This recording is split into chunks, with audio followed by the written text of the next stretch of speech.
Welcome back to The Missing Link. I'm your host, Authenticity. This is the second lesson in Module 5 entitled, Can You Be Labeled?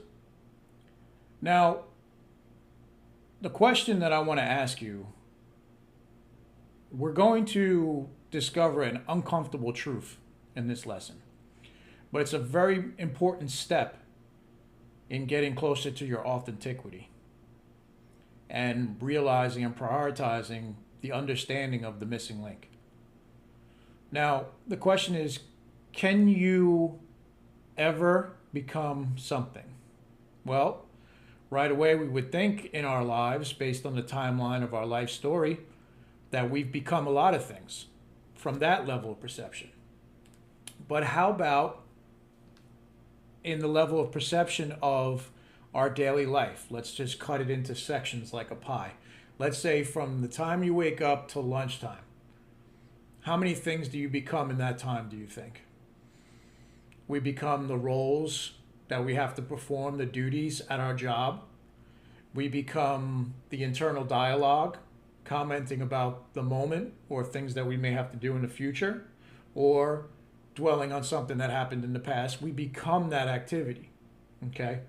So there's an identification that isn't on the level of identity, it's on the passing sensations, as with the awareness example where things are coming, they're here, and then they float out of our awareness, okay?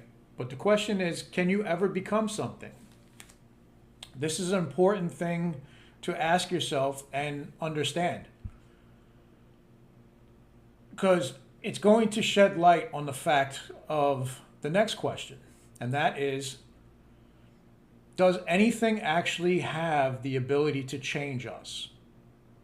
If something is already whole and complete, can it ever become something else? These are my questions to you. It's important to note that whatever it is that we want, okay, whether it be a person, place, or thing, an experience, whatever it is that we're craving, that we're desiring, that we want. Truth is, we want that thing because we think it's going to change us into something. But that isn't the case. Now we're creeping closer to that uncomfortable truth I said that we were going to have to come across. And that is when we're pursuing something or desiring something, all that we really obtain is a feeling state. Okay, so I want you to wrap your head around this. All we ever obtain is a feeling state, meaning this thing that we say needs to happen in order for us to have a new, pleasurable experience, a new reality, is nothing more than a feeling released. Okay, I want you to understand that. So even when you're in that, and what in other teachings I call it biting the carrot. It's this idea that we constantly have these ideas and events in front of us, like a carrot in front of the greyhound or the rabbit running down the track. And what do we really experience when we bite into that carrot, which would be in our physical daily reality, finally achieving a goal or living out a dream?